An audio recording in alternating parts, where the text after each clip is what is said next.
Sir सबसे पहले ये मुझे बताइए कि जो डीजीआईएसआई की प्रेस कॉन्फ्रेंस थी और डीजीआईएसपीआर की, उसको आप कैसे देखते हैं? क्या जरूरत पड़ गई इन दोनों को कि ये प्रेस कॉन्फ्रेंस करें और अपनी सफाइयां दें?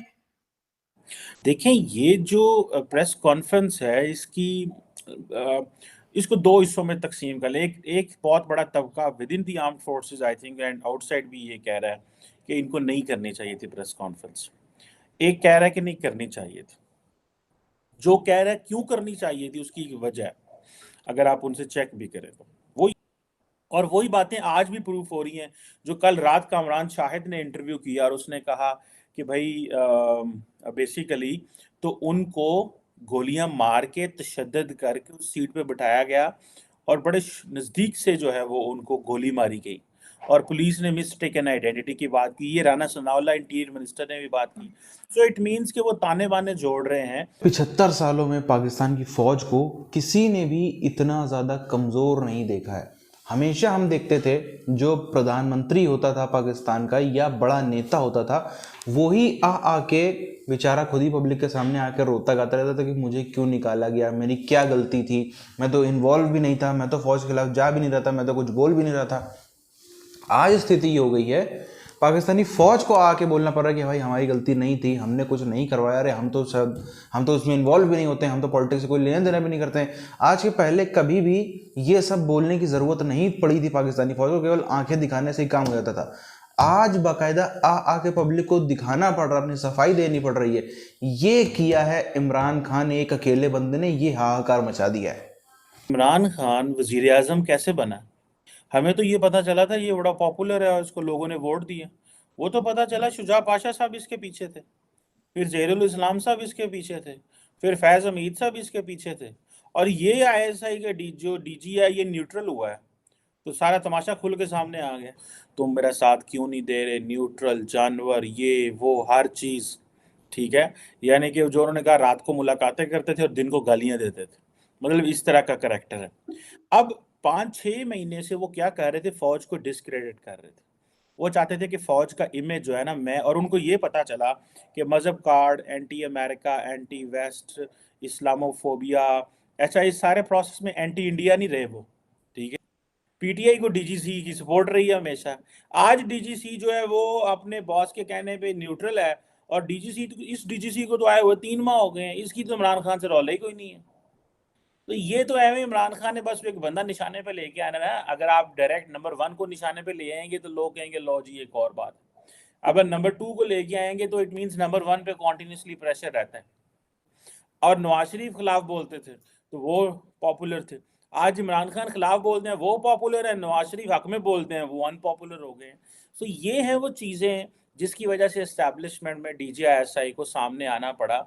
और उन्होंने कहा कि मैं अपने लिए नहीं आया, बिकॉज हमारे अदारे को एक सियासी जो सियासतदान है डिस्क्रेडिट कर रहा है।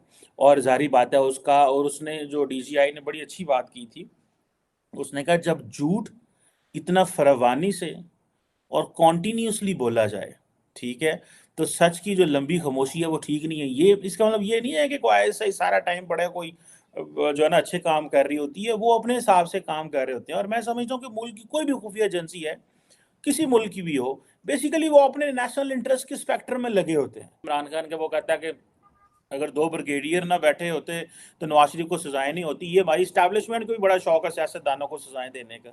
हूँ लो मजे चखो मजे, अब ये भी तो चखे ना मजे, कि भाई एक वक्त था आप जो थे वो एक को सजाएं दो, एक को अंदर करो, दूसरे को अंदर करो, ये चीजें कब खुलनी थी? ये तो एस्टैब्लिशमेंट ने back in the previous tenure, Faiz Hamid के टेन्योर में, सो ये सारी की सारी चीजें वो बेसिकली फौज पर डालना चाह रहे थे, आईएसआई पर डालना चाह रहे थे। तो the DG ISI felt it necessary. अच्छा, वो डीजीआईएसआई जो अपनी तस्वीर भी नहीं खिंचवाता, जो कभी किसी टीवी पे अगर कहीं पे वीडियो बने वहां पे भी नहीं आता, उसको आना पड़ा। द रीजन बिहाइंड इज के इमरान खान साहब जो कि कभी स्टैब्लिशमेंट के लाडले हुआ करते थे, उनको ये लगा कि मैं स्टैब्लिशमेंट को गालियां दूंगा, मैं आईएसआई को गाला बुरा भला कहूंगा तो लोग मेरे साथ हो जाएंगे। और पाकिस्तान में देखें हिस्टोरिकली जो भी स्टैब्लिशमेंट के खिलाफ बोलता है वो पॉपुलर होता है, जो स्टैब्लिशमेंट के हक में बोलता है लोग कहते हैं लो जी ये तो वो है। तो अब जैसे इमरान खान जो थे जब अब हुकूमत में थे तो स्टैब्लिशमेंट के हक में बोलते थे तो लोग गालियां देते थे। तो ये इमरान खान सिर्फ प्रेशर टैक्टिक है और कुछ भी नहीं है। देखें ये सारे के सारे ये गंदे लोग हैं। नवाज शरीफ ने भी गंद मारा है। आजकल जरदारीज भी देखें एस्टैब्लिशमेंट के बगल बच्चे बन के बैठे हुए हैं। नवाज शरीफ लोग भी माजी में ऐसे ही थे, आजकल वो ऐसे हैं। वो इसलिए हो गए हैं कि वो कह रहे हैं साड़ी केसा तो जान छोड़ा।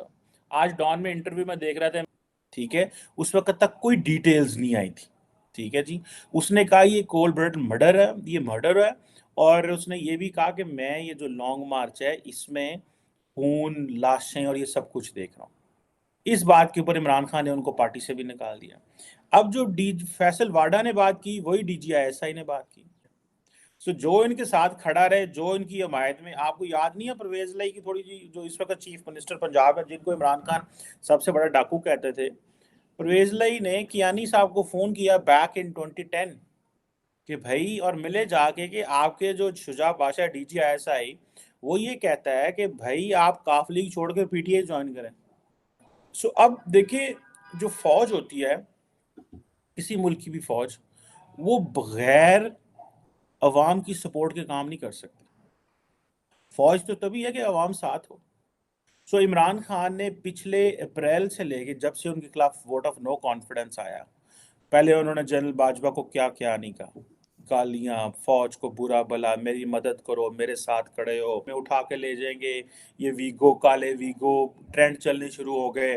तो इमरान खान ने बेसिकली ISI अगर एट द लार्जर पार्लियामेंट उसको बेशक इंडोर्स करे या ना करे, लेकिन ये चीज़ें तो हैं कि ये चीज़ें होती हैं। सो मुझे ऐसे लगा कि जो DGI ने प्रेस कॉन्फ्रेंस की, सारा कुछ हुआ, उसकी ज़रूरत पड़ गई थी, क्योंकि इमरान खान पिछले 4-6 माह से जो माहौल बनाया हुआ था, उस वक्त तो आपको ISI बहुत अच्छी लगती थी। और शुजा पाशा के जो DGC थे उस वक्त, वो जहीरुल इस्लाम थे, वो later turn out to be the DGISI। और उनके जो DGC थे वो फैज हमीद थे। और उनके जो DGC हैं वो अभी क्या नाम है, Faisal Naseer and the ISI अभी ये हैं। सो PTI क्यों DGC की बातें इतनी करते हैं? बिकॉज PTI को DGC बड़ा डील करते रहे हैं को, और स्टैब्लिशमेंट को बहुत ज़्यादा बैकफुट पे कर दिया था। तो वो सामने आके ये बात करना, ये बताना कि भाई फैक्ट्स क्या हैं। अब अगर आपको याद हो कि DGISI की प्रेस कॉन्फ्रेंस से एक रात पहले फैसल वावडा ने कहा, और उसने कहा कि ये एक प्लान्ड कोल्ड ब्लडेड मर्डर है। जो कल भी उन्होंने DRT को इंटरव्यू दिया, उसमें क्या उन्होंने कहा, उन्होंने कहा तुम फौज की मदद चाहते हो या फौज को सियासत, तो वो जवाब ही नहीं देते। सो इमरान खान जो है, ये गंदी सियासत इन्होंने की है, बहुत गंदी सियासत की है। हमें तो रिफॉर्मर लगे, मैं कहा यार बड़ा शरीफ आदमी है, मेहनत करता, बड़ा पॉपुलर है, ईमानदार है। ये कोई नहीं होता कि कोई अपने मुल्क के खिलाफ जा रहा था, लेकिन what they define national interest that may not be the national interest of the political parties। और एस्टैब्लिशमेंट ने पीपल्स पार्टी को ये कहा कि आप ऐसे करें कि आप अगली बारी इमरान को दें, उसके बाद आपकी बारी है। अब तक जो पाकिस्तानी फौज का जलवा रहा है 75 सालों में, अब सबको समझ में आ रहा है कि वो नहीं रहने वाला है।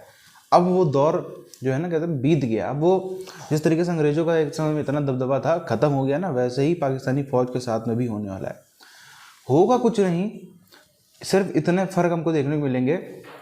जो पावर अब तक आर्मी चीफ के हाथ में रहती थी, वो पावर अब शिफ्ट होगी प्रधानमंत्री की कुर्सी की तरफ, और बल्कि शिफ्ट हो भी नहीं पाएगी, प्रयास चल रहा है सिर्फ उसका।